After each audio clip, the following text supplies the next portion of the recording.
Hey everyone, as computing power has gotten cheaper over the years, less expensive phones have gotten better and better. While there are some premium beasts out there, you don't need to spend a fortune to get a good phone. So if you're on the market for a budget phone right now, what should you get? I'm Angie for GSMArena, and this is our buyer's guide for the best budget and mid-range phones at the end of 2021.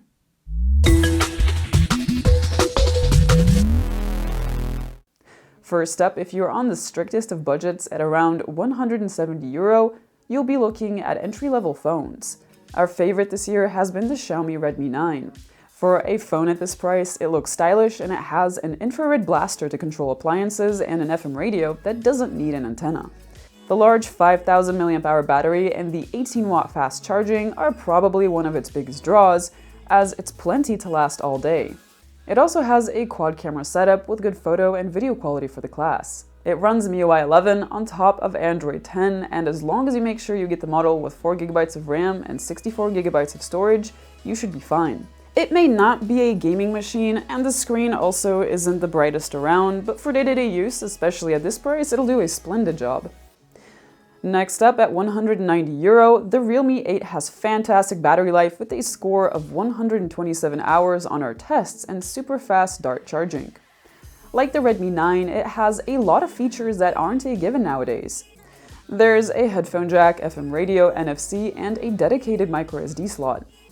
For a budget phone, it has solid performance, and Realme UI 2.0 is clean and responsive, and the MediaTek Helio G95 brings you notably better performance than the Redmi 9. The main cam captures great 4K videos, and we like the selfies that the Realme takes. What we didn't love is the over-the-top photo processing and the lack of stabilization. You may miss the stereo speakers as well. For €200, the stereo speakers are just one of the upgrades the Redmi Note 10 will get you. It has a compact and lightweight design that feels comfortable in the hand with its good ergonomics, complete with IP53 certification and Gorilla Glass 3 on the front too. The 6.4-inch AMOLED is bright enough, and we like that the phone has a dedicated microSD slot and an IR blaster on the top. With a 110-hour rating on our tests, it has good battery life, and it got from 0 to 65% in half an hour with its 33-watt fast charger. During the day, the cameras did very well, and in low-light conditions, we found the phone to be dependable. There's 4K video capture that's pretty decent too. What we didn't love? Well, there's no NFC, and even the cheaper Realme 8 has better performance, both features that have been sacrificed for the superior AMOLED screen. The Poco X3 NFC is another entry at €200. While it may not have an AMOLED, you'll be treated to a large 6.6-inch IPS LCD with a 120Hz refresh rate at that.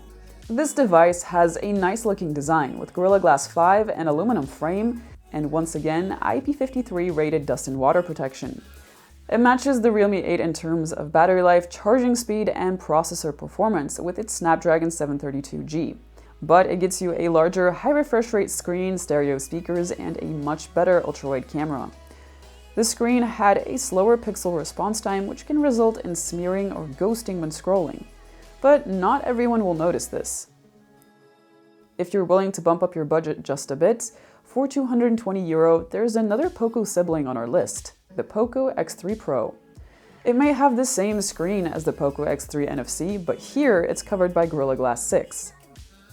The Snapdragon 860 brings radically improved performance without a serious deduction in battery life, which is still stellar. Its camera's output was good across the board too. The X3 Pro has stereo speakers, NFC, a headphone jack, a microSD slot, and IP53 protection. You'll be hard-pressed to find something missing here.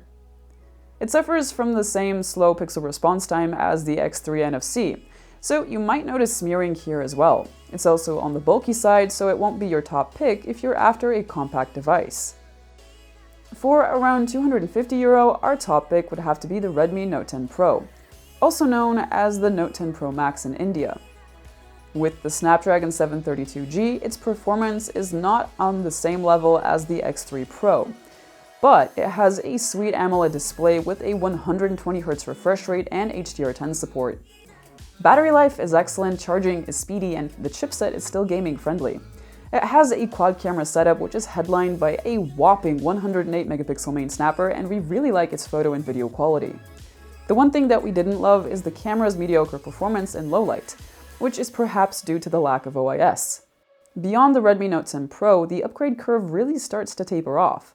You are really paying for select upgrades in certain departments, like 5G for instance, or 128GB base storage.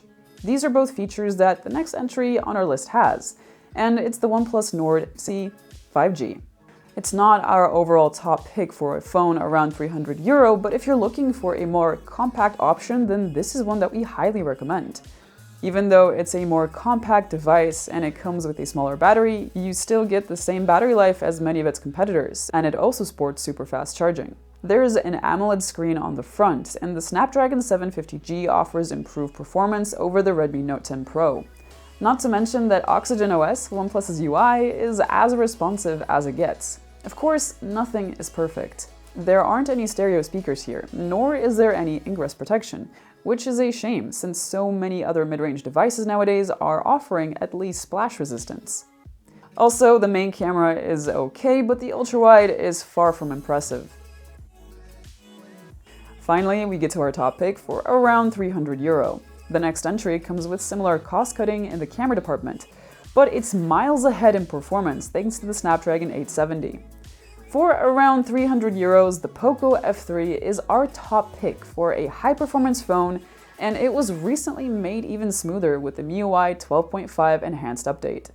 This workhorse of a phone is a reliable day-to-day companion, and you'll be getting a premium build, good stereo speakers, and fast charging. What's even more, the F3 impressed us with its battery life in every scenario. While camera quality isn't the most awe-inspiring that we've seen, photos and videos from the main camera are good during the day. The virtual proximity sensor is our main gripe with this phone, but if you don't make too many calls with the phone up to your ear, it won't bother you. The new Moonlight Silver colorway has just been released in an effort to freshen up the device for the holiday season.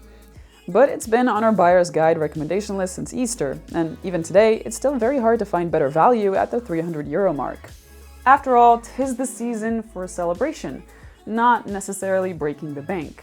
So no matter the budget, these are some great options to have in your pocket. Thank you for watching everyone, stay safe, and I'll see you guys next time.